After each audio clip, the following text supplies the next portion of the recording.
Hello, my special friends.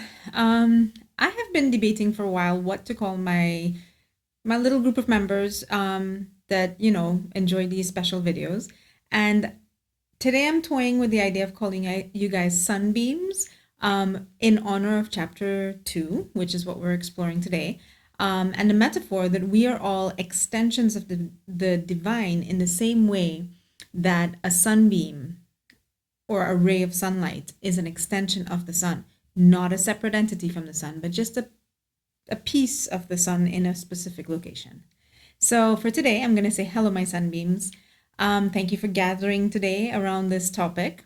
To keep you up to date, what we're doing is we're exploring topics in the same flow as the chapters of the Art of Being book.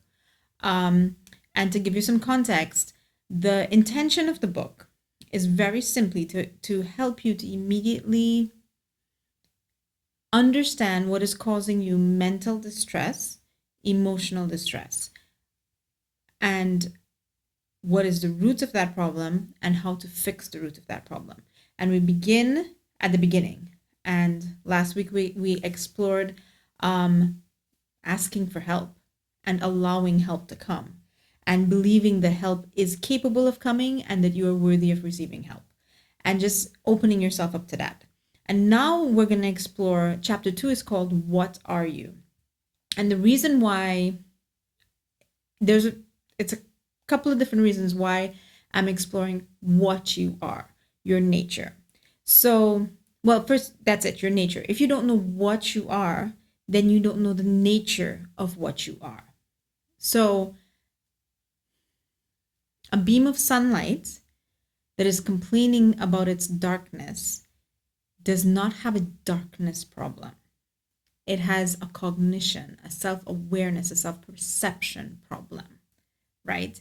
So when you are divine in nature and you are saying that you are insufficient, worried, frustrated, angry, hurt, broken, alone, any of these things, those are not your actual problems. I know this is hard to hear until you hear the full thing, so please hear it out. Your problem is that you have forgotten your nature. What are you? You are divine. Okay. Let's talk about what it means to be divine, right? You are one and the same with what created you. Okay? I'm not going to ask you to believe any large statements about God or miracles or any of that. I'm going to just use absolute logic here so that your mind will not be able to argue with you and say that this doesn't make sense, because I promise you that's the very first thing that's happening. As a matter of fact, chances are your mind is doing that right now. So let's go straight for logic, because on this journey you have to get the mind to cooperate. And the way to do this is to say, mind, you know, even if you can't feel it right now, you know that this is true, right? So you are an aspect, a piece of something. Let's call it God or the source or the universe. Either way, you're not a separate thing from that. You are a form that has taken. And the thing about not being separate from it, from God, let's use the word God because this is what we're talking about. Not being separate from God means that you are all of God. Where God is, all of God is. This ties into the holographic principle, which we'll get into later, but it's the idea that God is not modular. He doesn't have pieces and sections. He doesn't have departments, and you are not a subset of one of those characteristics of God. You are made of the thing that God is made of. So, for example, let's use the metaphor of clay. If I were a potter and I were making something out of clay, if I made a bowl out of clay and a cup out of clay and a plate out of clay, the one thing that all of those things know is that they are made out of clay, right? So they won't be magnetic because they're not made out of steel. And, they, whatever properties, if I can understand what clay is, then I can understand what the cup and the plate and the bowl are, because they're not cup, plate, bowl, they are clay, right? It's about understanding the fabric from which you're made. So God is, by definition, the everythingness that is, right? The great force, the mystery, the the consciousness, the one solitary consciousness that is aware of everything, the dreamer who is dreaming, whatever perception you have in your mind, right? I mean, even as a atheist scientist, you can say, okay, there's one governing force that governs every single other subforce in the world. Whatever you think of. I think of God as the mother of everything, whatever. The one thing we can agree on is that God is everything. So that means that God has no lack. God does not go, gosh, I wish I had this. Right? So that's really important. You, as a subset of God, are also by nature already, you have a sense, you can have an experience of the sense of having everything and being utterly fulfilled and lacking nothing. You require nothing. God is also everywhere, which means that God is in everything, every place, every situation, and every person and every relationship. God is not separate. That means that God is not frustrated, God is not overwhelmed, God is connected, God is unified, God is in coherence, in resonance. God is co-creating. So these are all aspects of, if you can, when you experience, when you remember, and we'll get into this, which is like the more important part of the video, it's coming up in about 5 minutes.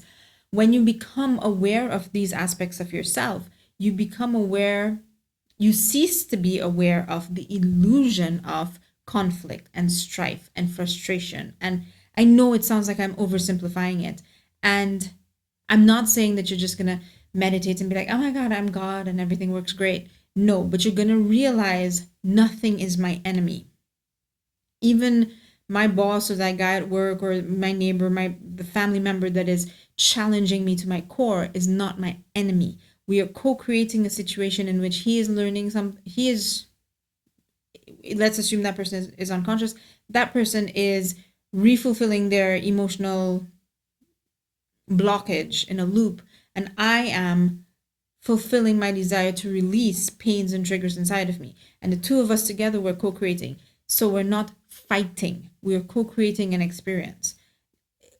It's hard to describe in a 2-minute video, but you're gonna experience this more and more and more and more until eventually it's how you see the world, and you'll understand that this is what the world is. It's a play of consciousness. It's an exchange of energy, and it's not what you think it is.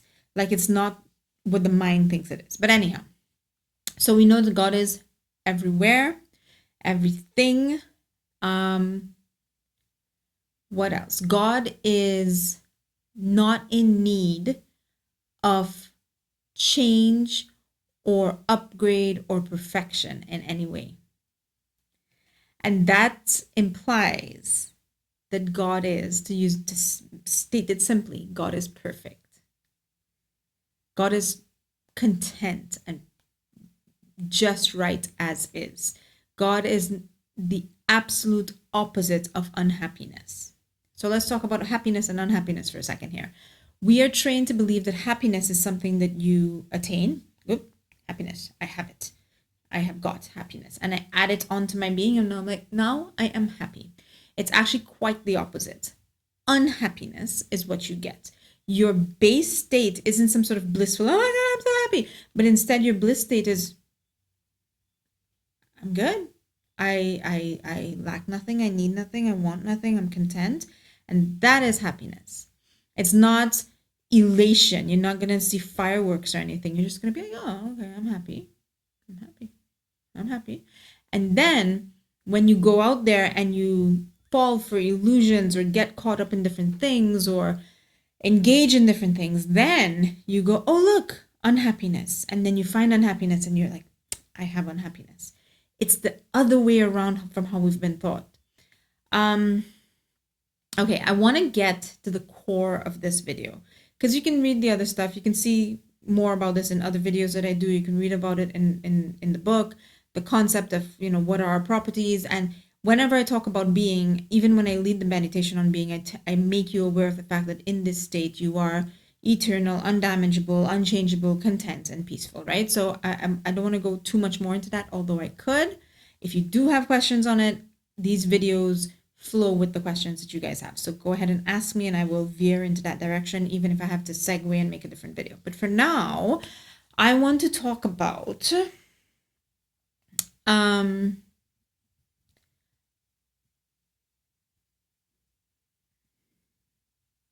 okay. You see, I see things. I see, so now I have to make you see what I see. Okay. So being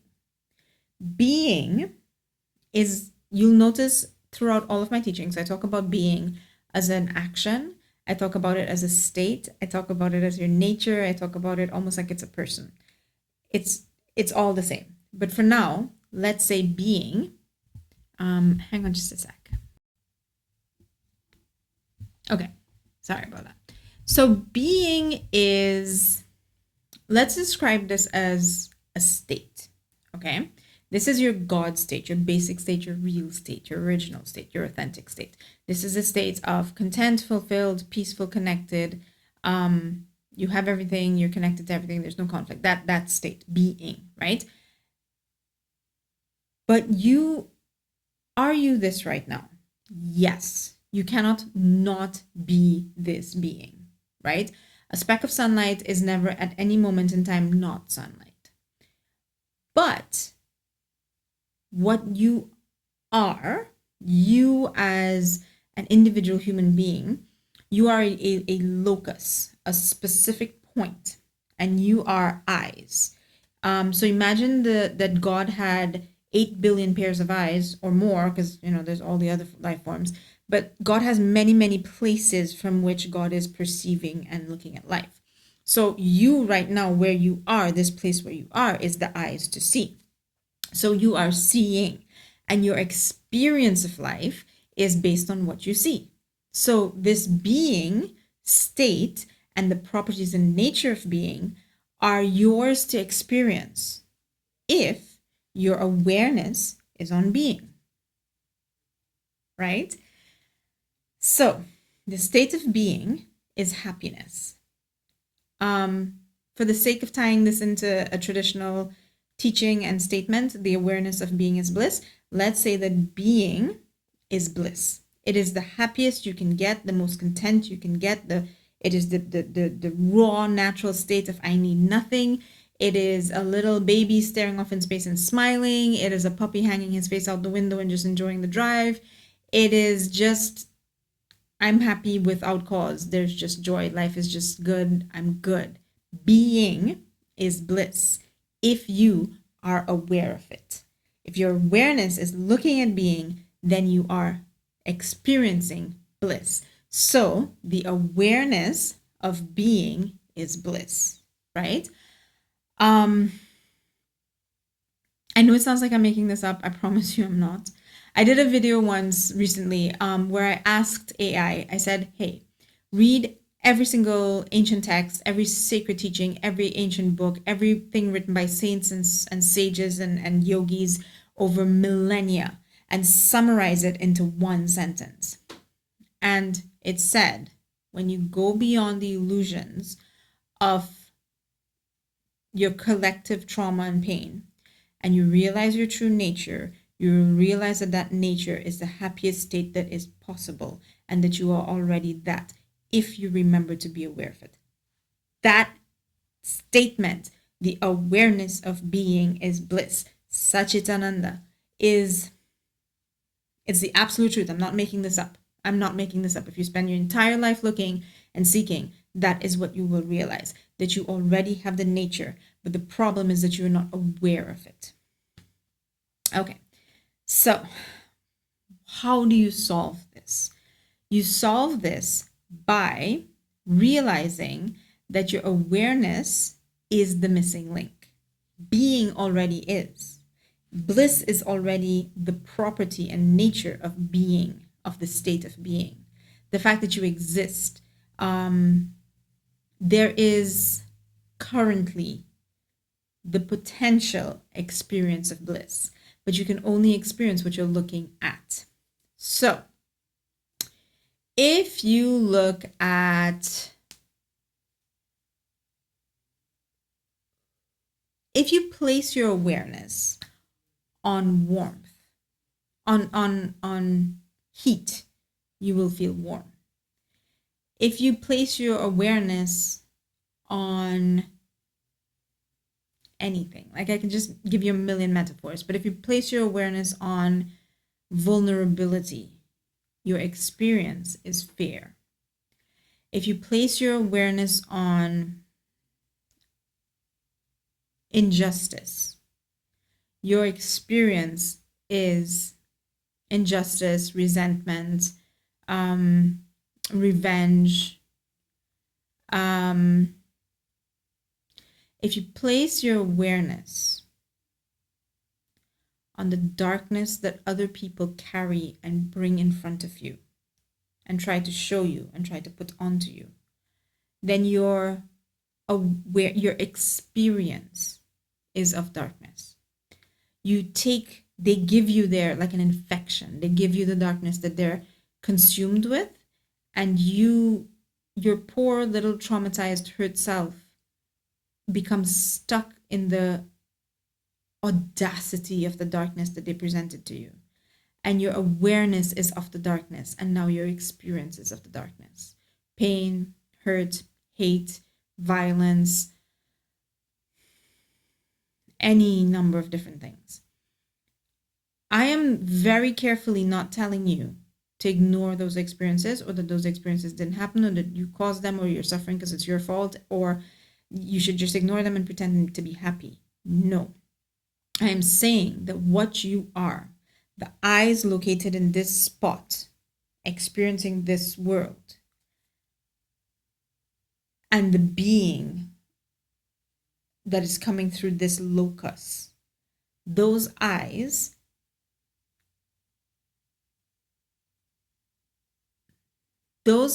looked at something for a moment that was so horrific that those eyes got like deer in headlights, you know, the metaphorical deer in headlights, when the car comes and the deer's like, oh, and it doesn't want to move because now it's just like headlights, can't move. It forgot who it is, where it is, and where home is, and where safety is. It's just headlights. And you're popping your horn, you're blowing your horn, and the deer's just like, and it just gets worse.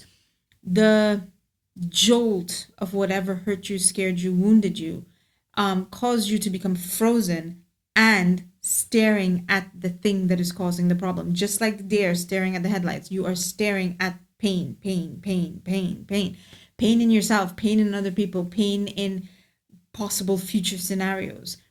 And whereas you should live out the experience of pain, process it and release it, get into your mind and say, what is a reasonable way to reasonably prevent any amount of this happening again? Okay, you know, whatever, put a lock on your door, whatever. Thing that needs to happen. Okay, I've done that. Now I've moved on. Okay. Whew, all right, that was a good co-creation. That was a good way of processing something that happened in life. Now I remember that I'm being. I return my awareness to being. That's how it's supposed to be. And the problem is that trauma traps like a bear trap. It just and it traps your awareness in one spot, and your awareness forgets even that there was something else to be aware of. It forgets its nature. It forgets that it can be aware of that. So I guess your problem isn't really, remember we're saying being, that bliss is here in being, and awareness can experience bliss if you put your awareness on it, right? So the weakness is that your awareness is not on bliss. The true problem here is that you have forgotten that you are awareness and that you can move awareness, and you've forgotten how. That is the problem. So you are captivated by whatever is placed in front of you. And it turns out that what is placed in front of you is the next thought in your thought stream and the resultant emotion. And that is caused by your mind, your thought stream, which is really just an algorithm. It is an algorithm responding to how you responded in the past. If you scroll through YouTube and you see you see a video on cooking, and you look at the video on cooking and you hit like, YouTube's algorithm, the AI, the thought stream known as your video feed, will start saying, oh, cooking videos, and it'll just send you cooking videos over and over and over and over and over and over. And it's almost like the video feed has forgotten that there's something called gardening videos. And your awareness, having forgotten that you don't have to watch what comes in front of you, you've forgotten cooking, gardening videos, car videos, kitty cat videos. All you know is cooking videos. And you're like, why have I been staring at cooking videos for 25 years? It's not the feed's fault.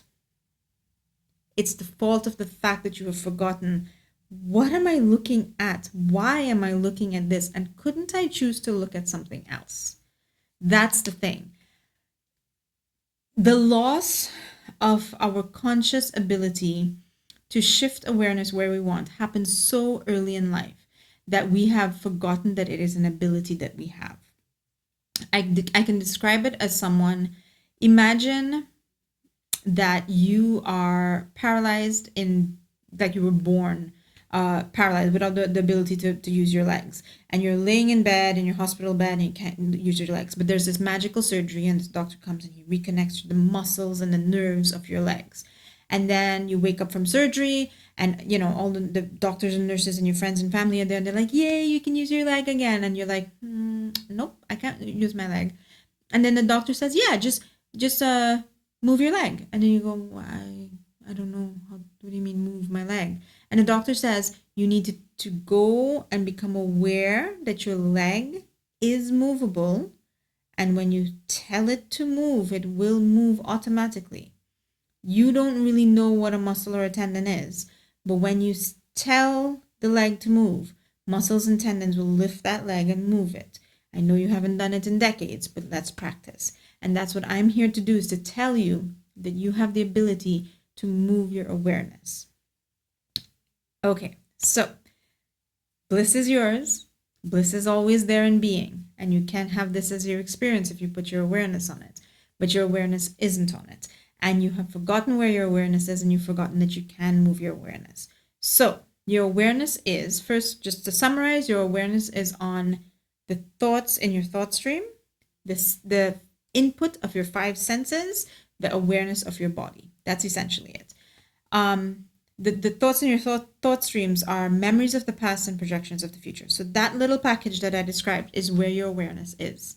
And if I were to document your life, like follow you around and listen to you talk about your life, you would talk about only those things.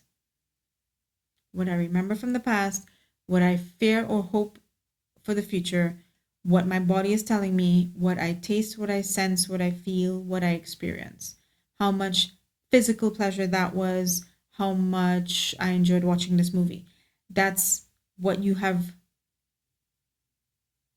limited the experience of life to, because you have limited your awareness to those things.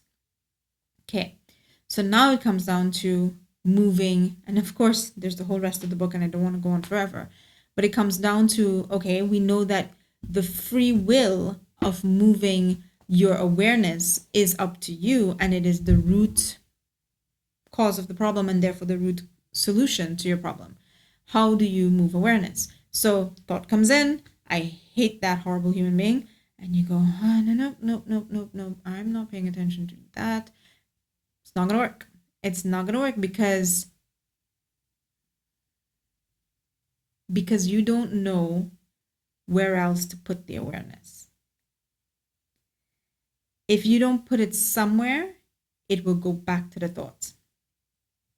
So what we're going to learn together is how to first recognize awareness is not where I want it to be, then realize I have the choice to move this awareness where I want it, and then say, okay, awareness, I'm going to take you off of this issue, and I'm going to put you back on the awareness of being. That's what this journey is about. It is much simpler than you think, but it cannot happen unless you are aware of what has happened. And the vast majority of people in this world don't know what happened because we just don't talk about it. We just don't teach it. We just don't practice it. So let's change the norm. Let's create a new norm where people live a life aware of awareness. Yeah. So anyhow, I hope this has made sense. Again, I encourage you guys, send me questions. Even if I don't have the ability to answer your questions directly, they will inform me as to what to make videos about, and I will make a video about that topic. So I hope this has been helpful. I have a couple other videos that I'm going to add to this email. I hope you enjoy all of those, and just have a wonderful week, and I look forward to seeing you next weekend. Okay. Take care, everyone. Bye.